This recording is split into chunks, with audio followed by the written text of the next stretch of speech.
I'm gripping the pen so tight my knuckles are white. The divorce papers spread across the mahogany desk like a crime scene, and I guess in a way they are. 15 years of marriage reduced to signatures and legal jargon. Miss Phillips, just sign here and here, the lawyer says, pointing with his Mont Blanc. His voice sounds like it's coming from underwater. I scrawl my name, Nina Phillips. Not Nina Scott anymore. The ink bleeds a little on the expensive paper, and I wonder if that's symbolic. Congratulations, he says, which seems like the wrong word entirely. The mascara runs down my cheeks in black rivers. I don't care. Let the whole damn world see what a mess I am.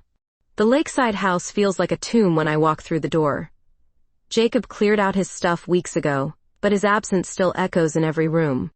The dining table is covered with boat blueprints, these intricate drawings of hulls and rigging that make more sense to me than human relationships ever did.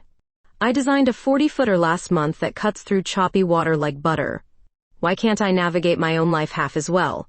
My phone buzzes. Unknown number. Nina Phillips? This is Margaret from Riverfront Yacht Club. My stomach drops. The yacht club, where all the rich people play with their expensive toys. We heard about your work on the Morrison racing yacht. Impressive specs. Thank you. We have a proposition. Our fleet needs redesigning. Interested in freelance work? I stare at the empty house, at the bills piling up on the counter, at the wedding ring still sitting in the ceramic dish by the sink. When do we start? Tomorrow. 10 sharp. Ask for Claire Moore, our chairwoman. She'll handle the details. Claire Moore. The name sounds important, polished. Probably another society wife with too much time and money. I hang up and pour myself a glass of wine, the first of many tonight, I suspect. The blueprints stare back at me from the table. Clean lines, precise measurements, everything in its proper place. If only life worked that way. Outside, the lake reflects the autumn sky like a mirror. Somewhere out there, boats are racing across the water, their crews working in perfect harmony. Tomorrow I'll meet this Claire Moore and pretend I have my life together. Tonight, I'll drink wine and design boats and try not to think about how Jacob's lawyer probably called him the moment I left the office. My phone buzzes again. Text from Jacob. It's not too late to fix this. I delete it without responding. Some things are too broken to repair. The Riverfront Yacht Club looks like something out of a magazine. Manicured lawns stretch down to private docks where million-dollar boats bob like toys. I park my beat-up Honda next to a row of BMWs and Mercedes, feeling like a fraud in my discount blazer. The clubhouse screams old money. Polished brass, rich mahogany, oil paintings of long-dead sailing champions. Members stroll past in their designer sailing gear, all crisp whites and navy blues. I tug at my jacket, wishing I'd worn something more expensive. You must be Nina Phillips. I turn around and nearly forget how to breathe. The woman extending her hand is stunning in that effortless way rich people manage. Blonde hair swept back in a perfect ponytail, blue eyes bright as the harbor water, wearing clothes that probably cost more than my monthly rent. Claire Moore, she says, and her handshake is firm, confident. Welcome to Riverfront.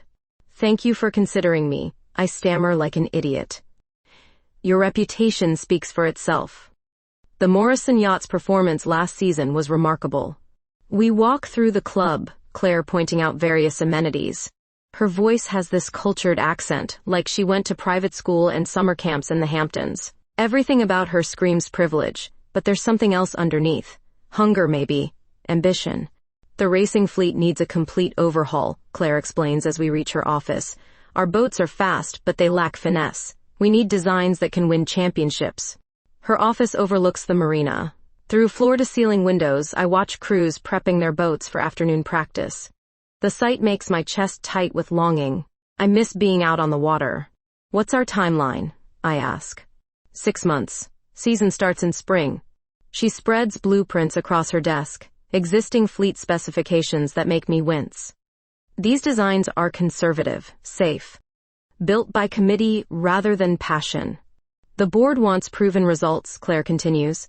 But I want innovation, something that'll make our competitors eat our wake. The way she says it, fierce and determined, sends an unexpected shiver down my spine. This woman doesn't just want to win. She wants to dominate. I can work with this, I say, studying the specs, but I'll need creative freedom, no interference from nervous board members. Done. And access to the boats themselves. I need to feel how they handle the water. Absolutely. I'll arrange sailing time whenever you need it.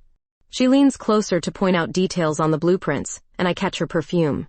Something expensive and subtle. Her finger traces the whole design, and I find myself watching her hands instead of listening to her words. The club's annual Halloween party is next weekend, she says suddenly. You should come. Good networking opportunity, and the members need to see you're part of the team. I hesitate. Parties mean small talk and fake smiles. I'm not much for social events. Neither am I, usually. But this one's different. More relaxed. Costumes give everyone permission to be someone else for a night. There's something in her voice, almost like she's asking rather than suggesting. Like my answer matters to her personally. I'll think about it. Good. I hope you'll say yes. As I gather my copies of the blueprints, Claire walks me to the door. The club feels less intimidating now, more like a place where I might actually belong. Nina? She touches my arm lightly. I'm glad you're here. Fresh perspective is exactly what we need. Driving home, I can't stop thinking about those blue eyes and the way she said my name. I'm standing in front of my bedroom mirror, second-guessing this stupid costume for the 100th time.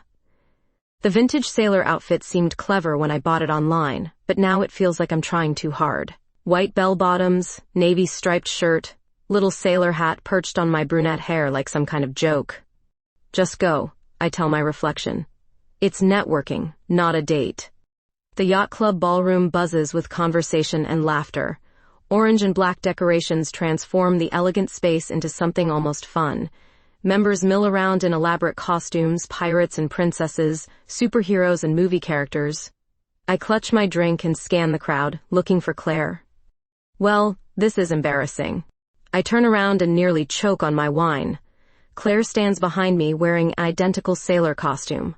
Same white pants, same striped shirt, same ridiculous hat. Her blonde hair spills out from beneath the cap, and she's grinning like this is the funniest thing in the world.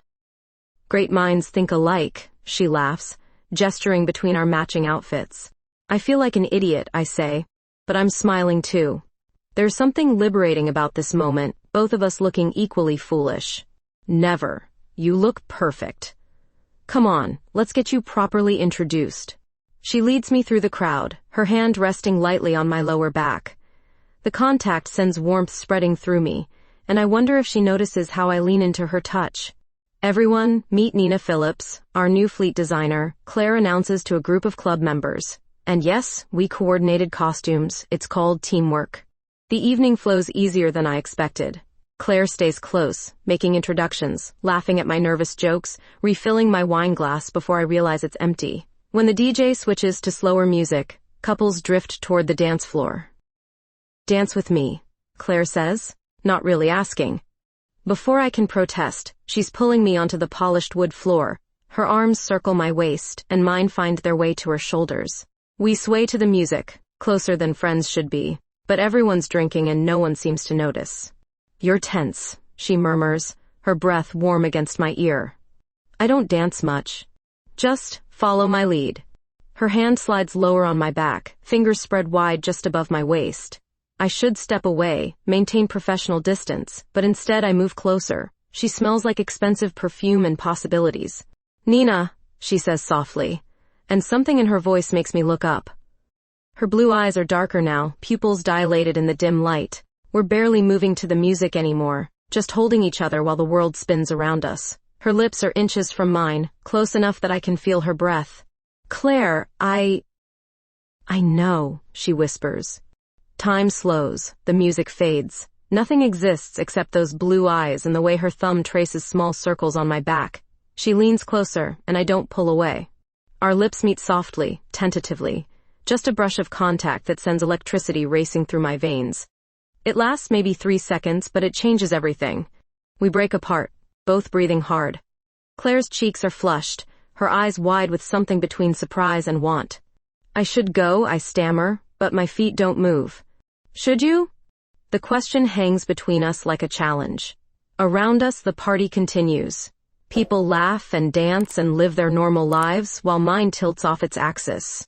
This is crazy, I whisper. Maybe crazy is exactly what we need.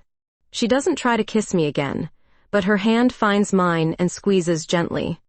We stand there in the middle of the dance floor, two women in matching sailor costumes, holding hands like teenagers at prom.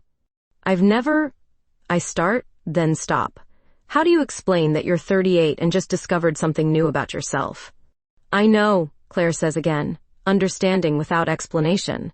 We don't have to figure it all out tonight. The song ends, and reality creeps back in. We separate slowly, the spell breaking but not disappearing entirely. Thank you for the dance, Claire says formally, but her eyes are anything but formal. I drive home with shaking hands, that 3-second kiss replaying in my mind like a broken record. My marriage is barely cold in the grave, and here I am kissing women at yacht club parties. But as I stare at myself in the bathroom mirror, still wearing the sailor costume, I can't bring myself to regret it. I spend 3 days avoiding Claire's calls before guilt forces me back to the yacht club. The boat's specifications need reviewing, and I'm a professional. I can handle one awkward conversation. Claire's office door is open when I arrive. She's bent over technical drawings, blonde hair falling across her face like a curtain. The sight makes my stomach flutter in ways I'm trying very hard to ignore. Nina. She looks up with those impossibly blue eyes. I was starting to worry you'd changed your mind about the project. Just busy with preliminary designs, I lie, settling into the chair across from her desk. The office feels different today, more intimate. Personal photos line the credenza behind Claire's chair, pictures of her with various women at sailing events, charity galas, vacation spots. Beautiful women, all of them. No men anywhere. These specifications look promising, Claire says, reviewing my sketches. The hull modifications should increase speed without sacrificing stability. We discuss technical details for 20 minutes, both of us working hard to maintain professional distance. But electricity crackles between us anyway, making simple conversations feel charged with meaning. Would you like some wine? Claire asks, producing a bottle from her desk drawer. It's after 5 somewhere. I should probably drive home soon. 1 glass won't hurt. She pours expensive-looking red wine into crystal glasses, and I wonder if this is how she operates. Smooth conversations, perfect wine, those penetrating blue eyes that make you forget your own name. Nina, about the other night. We were drinking, costumes. Halloween makes everyone act differently. Does it? She settles back in her chair, cradling her wine. Or does it just give us permission to be ourselves? The question hangs in the air like smoke. I take a large sip of wine, hoping it will steady my nerves. I've always been attracted to women, Claire continues, her voice dropping to something almost confessional. Since high school, college, it's never been a secret, at least not to people who matter. My chest tightens. This conversation is moving into territory I'm not prepared to navigate. That must have been difficult, I manage. Sometimes. But authentic is better than easy, don't you think? Before I can answer, loud voices echo from the hallway. Claire frowns, checking her watch. The club should be closed by now. The office door swings open without warning. Jacob stands there in his expensive suit, face flushed with anger and wine. So, this is where you've been hiding, he says, scanning the office like he owns it. His eyes land on the wine glasses, the intimate seating arrangement, the way Claire and I both look guilty as hell. Jacob, you can't just barge in here. I stand quickly, moving between him and Claire. Can't I? I'm still your husband, Nina. Legally, anyway. Ex-husband. As of this week. Claire rises slowly, her posture shifting into something protective and dangerous. I'm going to have to ask you to leave. This is a private club. Jacob laughs, but there's no humor in it. Private, right. Is that what we're calling it? Jacob, don't. Don't what? Don't point out that my wife of 15 years is playing house with some yacht club princess? The accusation hits like a slap. Claire's jaw tightens, but she doesn't back down. Mr. Scott, I think you've had too much to drink. Perhaps you should call a cab. Perhaps you should mind your own business. Nina is my business. She's working on an important project for this club. Working, sure. Jacob's eyes narrow. Funny how you're so concerned about my ex-wife's career, real neighborly of you. My hands shake with rage and embarrassment.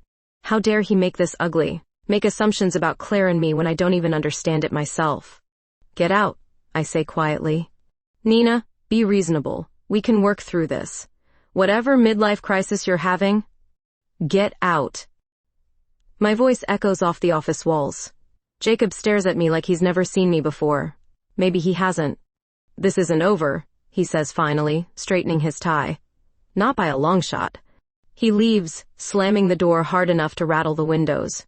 The office falls silent except for the sound of my ragged breathing. I'm sorry, I whisper.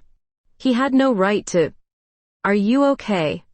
Claire moves closer, and I realize I'm crying.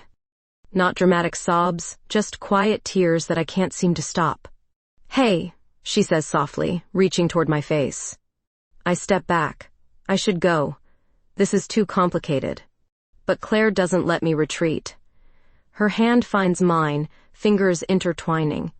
Complicated doesn't mean wrong. Claire invites me to her lake house the following weekend to review boat designs away from club politics. The place sits on a bluff overlooking the water, all glass and clean lines like something from an architecture magazine. But it's the personal touches that surprise me. Books everywhere, sailing trophies mixed with family photos.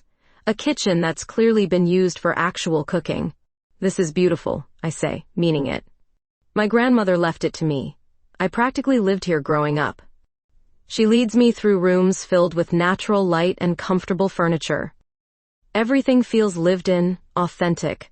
Nothing like the sterile perfection I expected from yacht club royalty.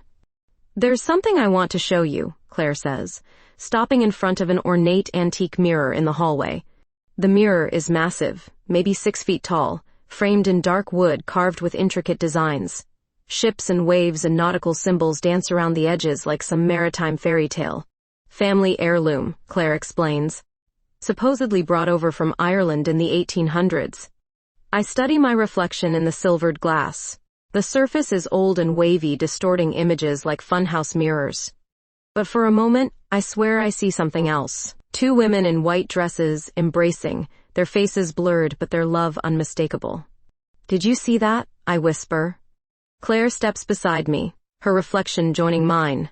See what? Nothing. Just the light playing tricks. But Claire's grandmother told her stories about this mirror. Legend says it reveals the true love destiny of those who look into it together. Silly superstition, but 3 generations of successful marriages seem to support the folklore. That's crazy. I laugh, but my voice sounds shaky. Probably. But sometimes crazy things turn out to be true. She's standing close enough that I can feel the warmth from her body. In the mirror, our reflections seem to shimmer and dance, like we're underwater. Claire, I need to tell you something. What? I've never felt like this before. About anyone, man or woman, it scares the hell out of me. She turns from the mirror to face me directly. Feeling scared means it matters. Jacob thinks I'm having some kind of breakdown. Maybe he's right. Do you think he's right? I consider the question seriously. The end of my marriage, the attraction to Claire, this whole upheaval of everything I thought I knew about myself. No, I say finally. I think I'm finally waking up. Claire's eyes search my face like she's memorizing every detail. Nina, I need you to know something too. I don't do casual. I don't play games. If we cross this line, it means something. What line? Instead of answering, she steps closer. Her hands find my face, thumbs tracing my cheekbones with infinite gentleness. This kiss is different from the brief contact at the Halloween party. Deeper. More certain. Full of promise and want. I kiss her back without hesitation, my hands fisting in her soft sweater. She tastes like wine and possibility, and I wonder how I survived 38 years without knowing this existed. When we break apart, both breathing hard, the mirror behind us reflects 2 women who look transformed. Glowing, complete. That line, Claire whispers against my lips. Yeah, definitely crossed. She laughs, and the sound makes my chest tight with something I refuse to call love. Not yet, too soon for that word, even though it's pounding through my veins with every heartbeat. Are you hungry? She asks. I make excellent pasta.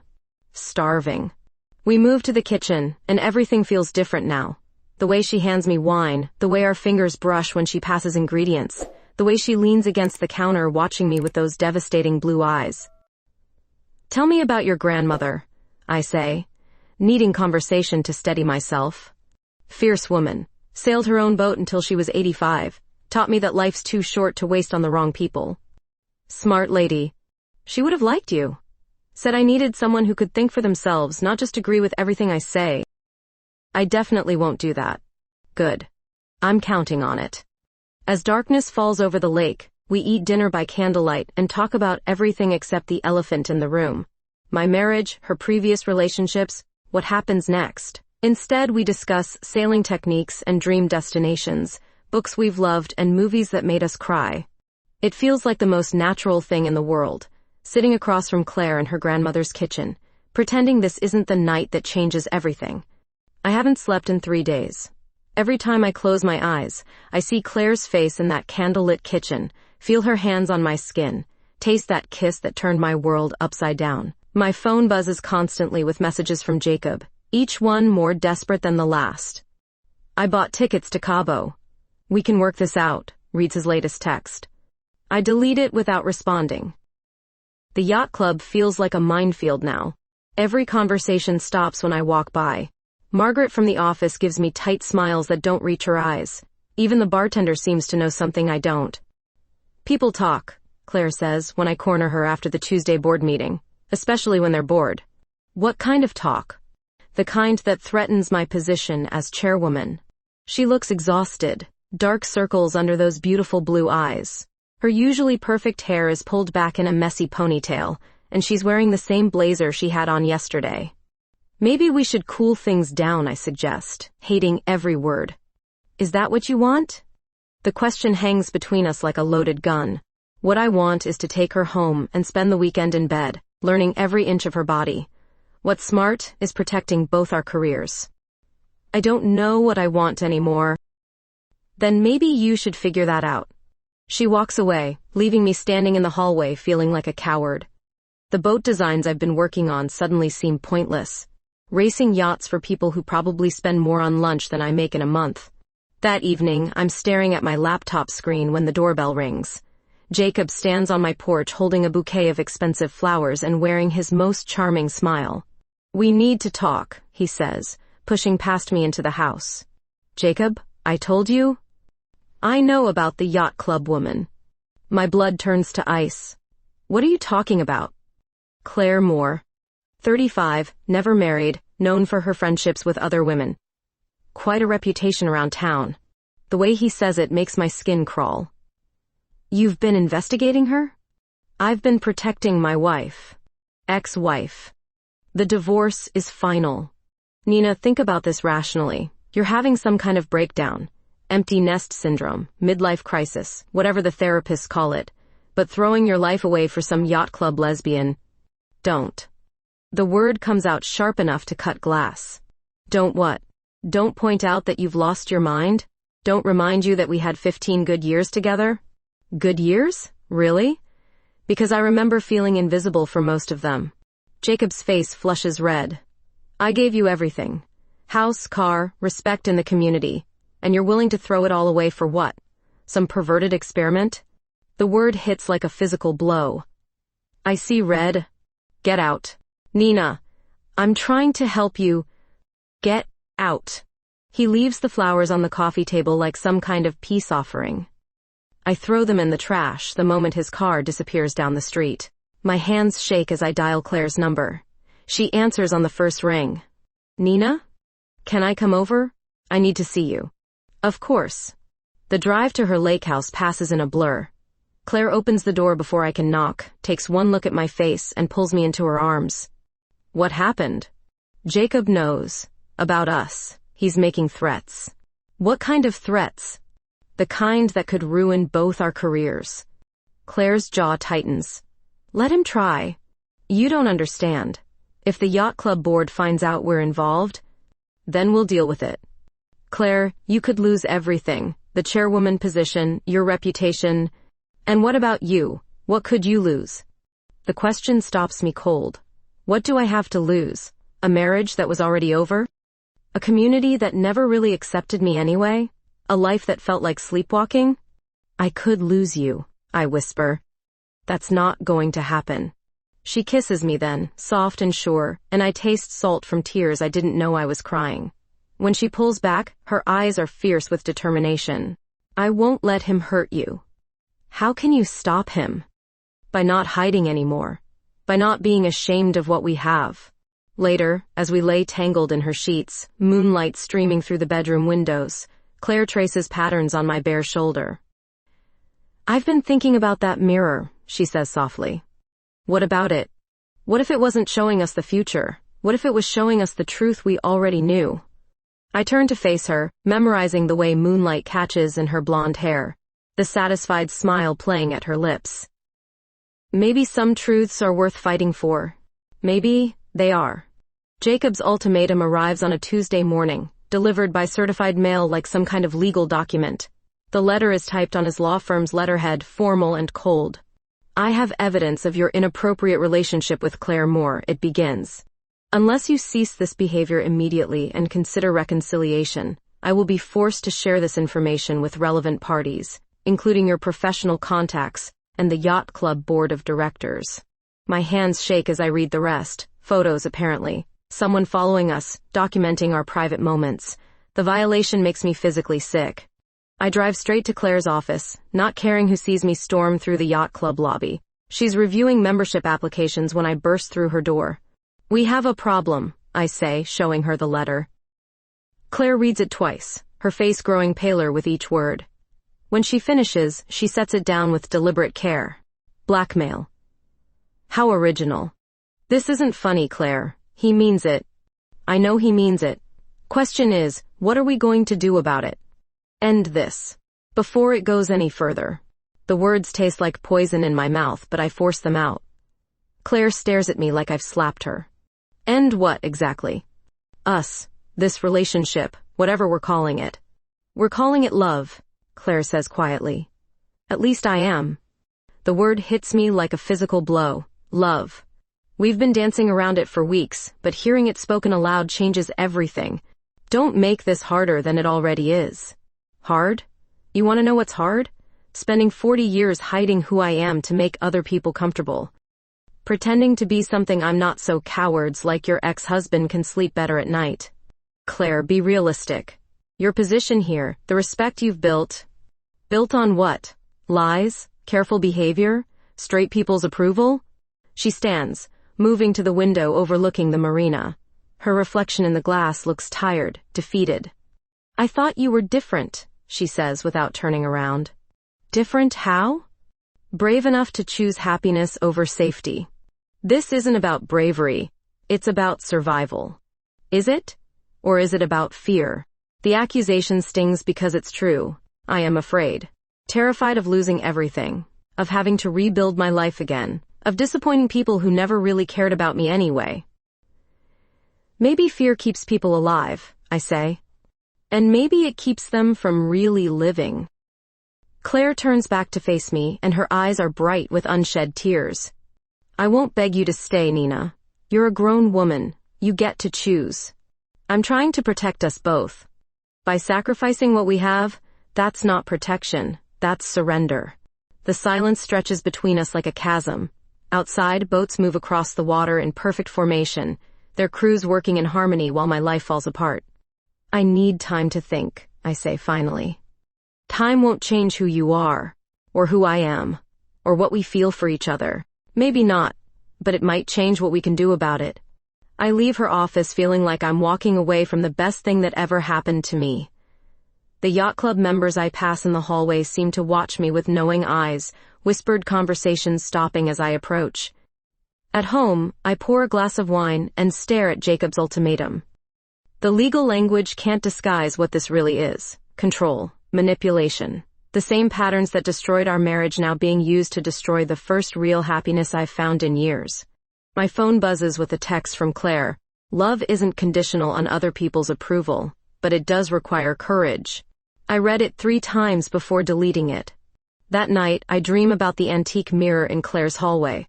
In the dream, I'm standing alone in front of it, but my reflection shows 2 women. Claire and me, holding hands, wearing matching wedding rings. When I reach toward the glass, my hand passes through like water. I wake up gasping, Claire's name on my lips. The championship regatta is 5 days away. The boats I designed are ready, tested, perfected. Everything I've worked for this past year comes down to one weekend of racing. Everything I've felt for Claire comes down to the same choice. Safety or truth. Fear or love, the life I've known or the life I want. By Thursday morning, I know what I have to do.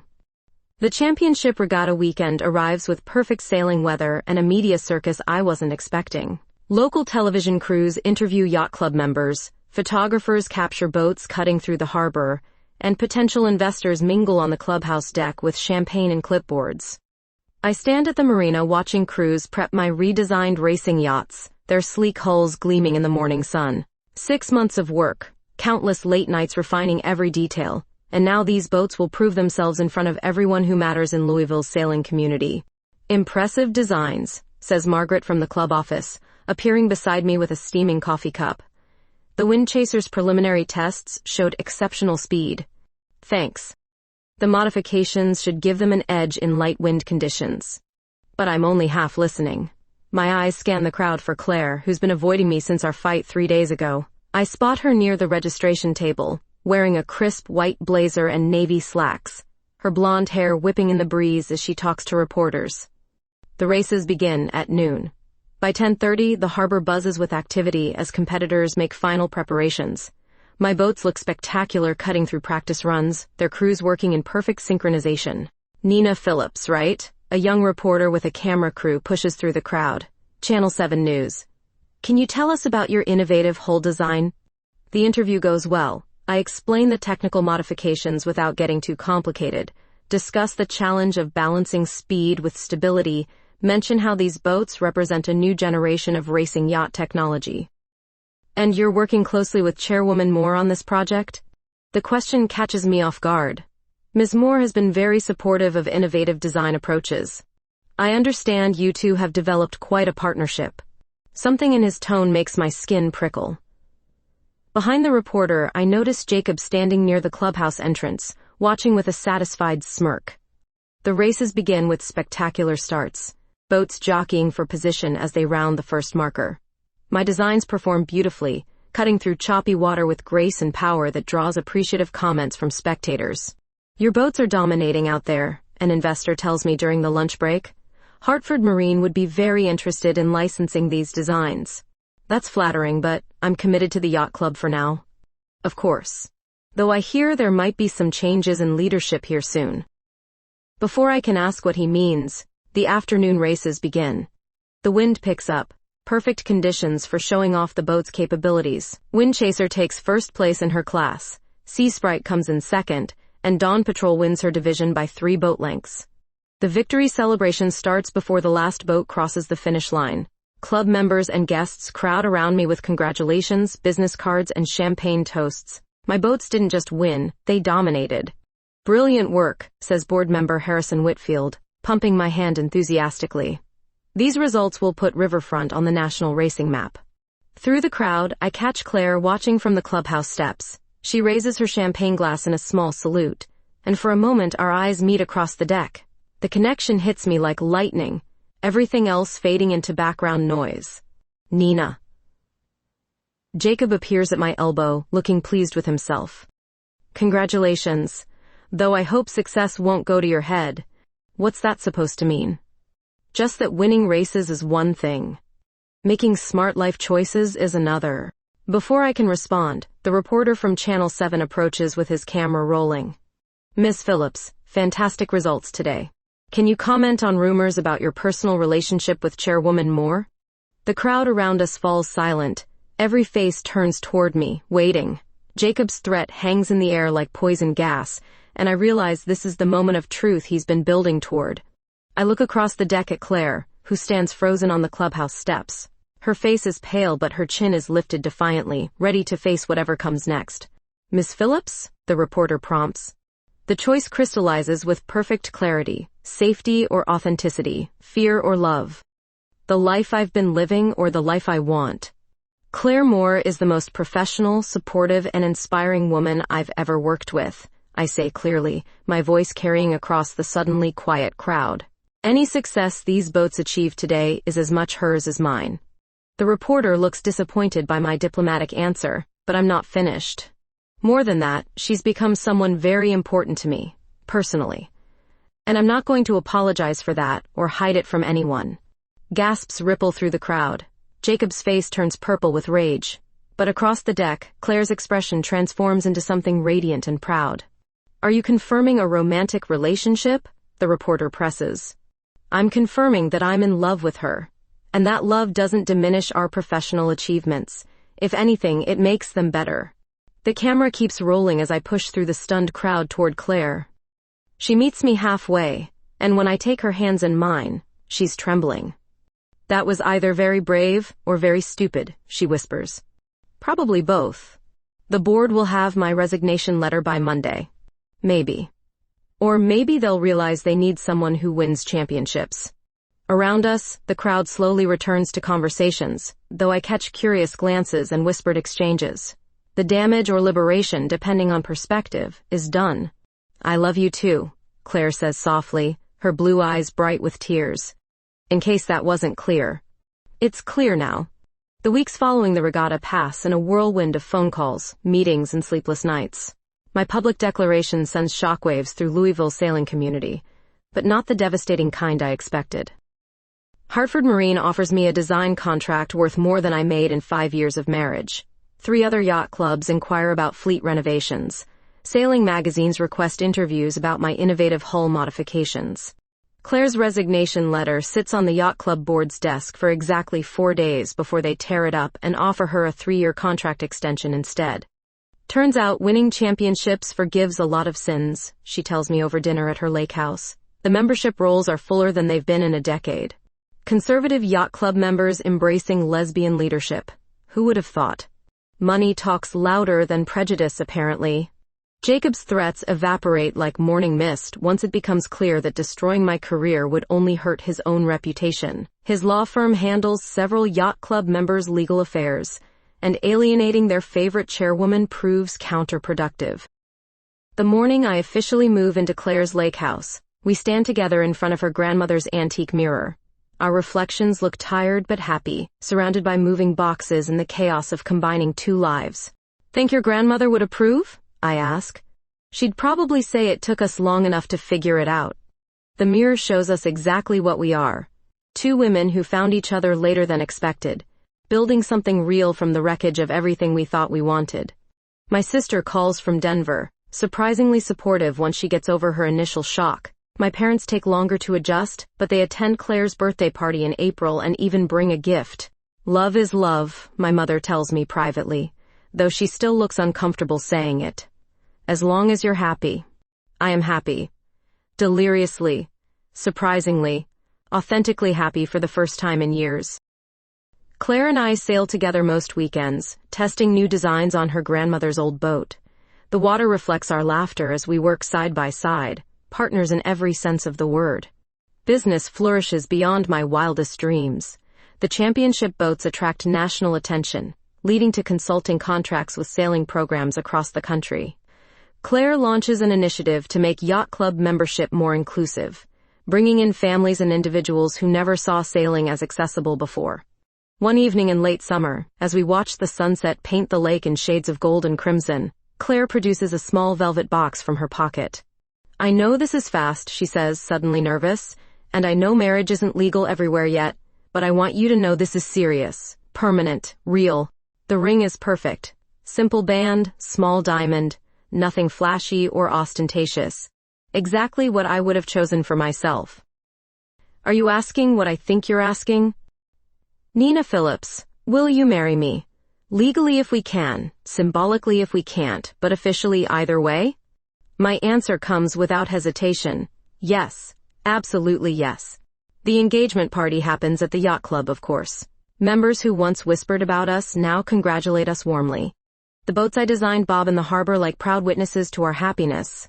Jacob attends with his new girlfriend, a blonde real estate agent who laughs too loudly at his jokes. He approaches me near the end of the evening. You look happy, he says, and sounds like he actually means it. I am. Thanks for coming. I owe you an apology. The threats, the investigation. I was angry and scared and I handled it badly. We both made mistakes. Maybe. But you found something real. I can see it. He leaves without making a scene, and I realize this chapter of my life is finally completely closed. Later, Claire and I stand on her dock watching moonlight dance across the water. The antique mirror's prediction has come true in ways neither of us expected. Any regrets? She asks, her arm around my waist. About coming out? About us? About giving up that safe, boring life? About any of it. I think about the question seriously. The gossip we endured, the professional risks we took, the family relationships that needed rebuilding, the fear and uncertainty and moments of doubt. None. Not a single one. Good, Claire says, pulling me closer. Because I have plans for us. Big plans. Tell me. Charter business. Sailing instruction for kids. Maybe a small boat building operation using your designs. Partnership in everything? Partnership in everything. The lake stretches before us like an endless possibility, reflecting stars and dreams in equal measure. Somewhere behind us, the antique mirror holds the image of two women who chose love over fear, authenticity over safety. We've found our harbor at last.